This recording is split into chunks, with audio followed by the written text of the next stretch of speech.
Welcome everybody to Spinner Rack. Today we're going to talk about one of the lions of the comic book industry, Bernie Wrightson. He recently passed away. He was the creator of Swamp Thing. We have here today Cal, Petey.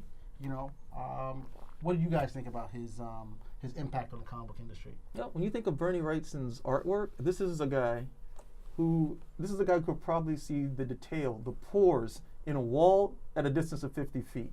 Because when you look at that line work, and not just the attention to detail and the care to detail, but you look at something and say, hey, I would have never thought that anything could look like this from a human hand actually performing it. Swamp Thing, most guys it would be a generic thing. Green guy, throw a vine over here, that's it. No, this is muck, okay? Yeah. And murk and vines and all of this tangled stuff that would have to go. And at the same time, it's living and moving and breathing. And he gets all of that across when you look at his images. But my favorite Bernie Wrightson work is his work on Frankenstein, which I used many times to educate people as to Frankenstein when I had the opportunity to do it. The laboratory sequences, the bottles, the connecting tubes, and then when he throws the Frankenstein's monster into it. Just really good stuff, and in black and white too, which I think really brings out the texture of everything that he was doing, as opposed to throwing color on it, which sometimes hide all of the detail that he was going for.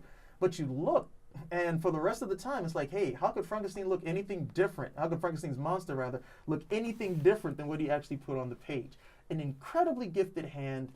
I mean, it's hard to keep track of what he was doing recently, because a lot of the stuff that I enjoy from him is like 1970s or from the Frankenstein graphic novel.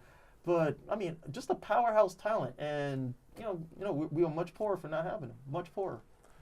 Yeah, I mean, the thing is that when he came around, I think he was also ushered into the comic book industry by Neil Adams, and doing inking on some of Neil Adams' work. But when he came in, that was during the time of the DC implosion.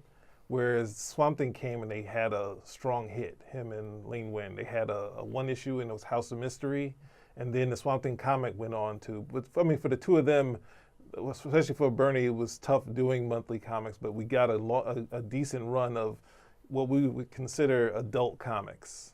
And then, as he, ventured off and did, I'm moving away from doing comics to do Frankenstein, we saw him take the art form and then say, I'm pushing line even further than we've seen so far. We knew he was a great, accomplished artist, but then it's like in such a short period, does this come in and do like a, magnum opus of he'd been doing Frankenstein, he'd been doing like the classic monster for years and doing little bits and doing eerie and creepy and magazine, but then to get that book done was amazing. So then there's a period where it's like, comics, they sort of move away and they're like, oh, it's not as good as Frankenstein, but it's not as good as that book. But then he went to do Creepshow, he did a bunch of stuff with Stephen King, and then we had the Cult, Right. And it's like the Cult, I really enjoyed the Cult. He'd done Heavy Metal, which he did Captain Stern and did a comic book of that.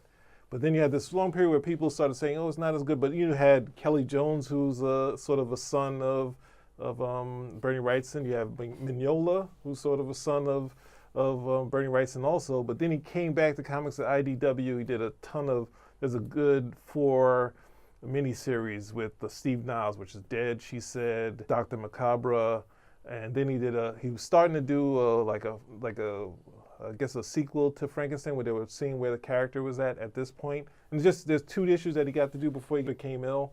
But they're gorgeous books. They're out there. There's a nice collection from IDW of his work. So the fact we talk with Big Business about it, and he's even scared of it. So it's like that's the whole effect. But then there's also emotion. There's also emotion there that he has in his work, which was, is unparalleled. So to have the horror, but also have the quiet moments too. I mean, you look at those old Creepshow books. I mean, those would scare. I mean, those would scare kids now more than any of the stuff that you would see on TV because. Yeah, because all those images, those things are plastered in your mind, okay? And you have to make the movements, you have to put the voices in. Mm-hmm.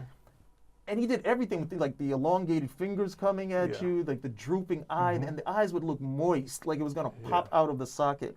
Those type of things that he would do on the Creepshow books.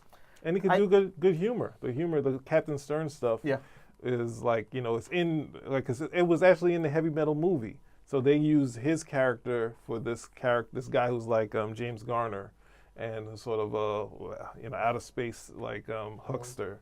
Yeah, exactly. So it's like he got to do in the '90s when all this other stuff is selling millions. He put 6 issues of Captain Stern out, and I remember the reviewer and they're just torching the X-Men and everything. It's like we still got Captain Stern.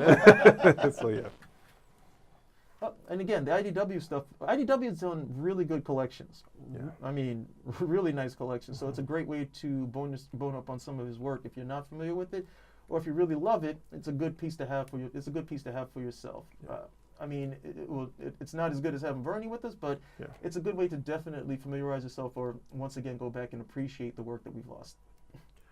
Yes, and our condolences to the family, and definitely to us, the fans. We love your work, and we just good tidings to everyone. Spinner rack out.